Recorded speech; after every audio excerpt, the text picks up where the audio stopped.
ازيكم يا حبايبي؟ عاملين ايه؟ بجد وحشتوني كتير كتير كتير. اللهم صل وسلم وبارك على سيدنا محمد وعلى اله وصحبه اجمعين. النهارده هنعمل مع بعض الطعميه هنعملها في البيت وبطريقه حلوه جدا وطعم اكتر من رائع.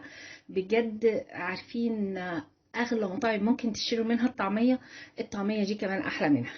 بصوا، الطعميه مكوناتها بسيطه جدا، ويعني حاجه كده بتتعمل ما بتاخدش في ايديكم بالظبط 5 دقايق. بتعملها بايه؟ بنعملها لا اما بالكبه لا اما بالمفرمه الكهربائيه او المفرمه العاديه بس. طيب ايه هي المكونات بتاعتها؟ ده اسمه فول مدشوش. الفول ده متقشر بنقعه 12 ساعه. انا بنقع الفول يا جماعه 12 ساعه، يعني من بالليل انا نقعاه، وبعد كده رحت بغسله طبعا كل شويه عشان بيعمل ريم، وبعدين بصفيه دلوقتي بعد ما جيت اعمله. غسلته كويس وبعد كده بصفيه بالمصفى. طيب بعدين ادي بصلايه بحجم نقول متوسط، اكبر من متوسط شويه، وبعدين كده خراص توم معتبره. طيب ايه بقى اللي عندي هنا؟ اللي عندي هنا يا جماعه هو ايه؟ هي خضره و بس انا كنت شايلاه طبعا في الفريزر. وده اسمه اسمه كرات. ايوه ده اسمه كرات. بحاول اكتر الكرات اكتر كمان من الخضره. طب الخضره هي ايه؟ هي عارفين خضره المحشي اللي هي عباره عن شبت وبقدونس وكزبره، زائد الكرات بيبقى اكتر عندي من، يعني مثلا ممكن اقول حزمتين كرات، حزمه صغيره شبت، حزمه برضو صغيره بقدونس، حزمه صغيره كزبره. طب انا هعمل ايه؟ انا عندي هنا الكبه.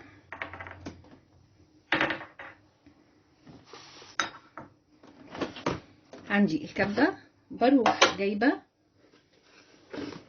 طبعا كل حد على قد مقاس الكبة بتاعته. فأنا هحط تقريبا نص كمية، ده نص كيلو فول، نص كيلو فول مدشوش. هحط نص كمية الفول اللي عندي،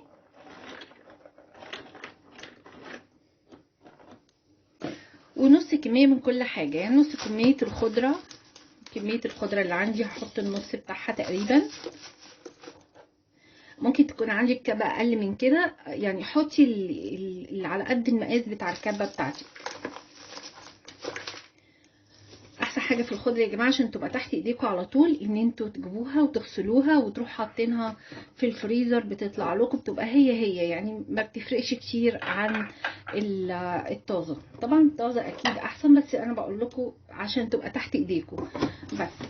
هخلط ده بقى الكميه اللي معايا دي وبعدين ارجع لكم تاني. بس خلاص كده عملنا الطعميه. بصوا قد ايه جميله وقد ايه ناعمه وقد ايه حلوه جدا.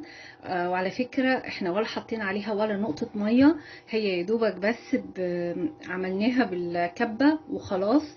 وعلى فكره بتعملوها راس ولا عمرها بتفك ولا اي حاجه، ولا بتحتاجوا اي حاجه في اي حاجه. هي كده بتبقى طعمها خطير وجميل جدا يا جماعه. عملوها في البيت ارخص لكم احلى بكتير قوي. في محلات بتاكلوا عندها ساندوتش طعميه دوت بيبقى ب35 جنيه في محل في الزمالك.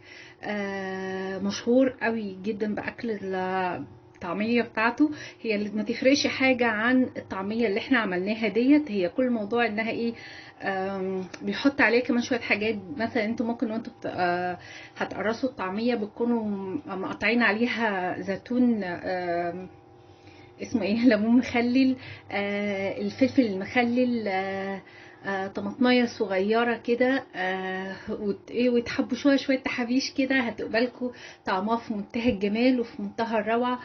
جربوا الطعمية دي وجربوا طريقة طعمية البيت بحاجات بسيطة، في منتهى السهولة، متاخدش في ايديكوا 10 دقايق بالظبط كده. واحلى طعمية هتاكلوها، ولا محطوط بقى عليها حاجات زيادة، ولا محطوط عليها عيش مبلول زي ما بيحطوا في المطاعم، ولا الحاجات دي كلها. وكمان ما بتتعبلكوش معدتكم خالص. جربوها وان شاء الله هتحبوها حبايبي. مع السلامة.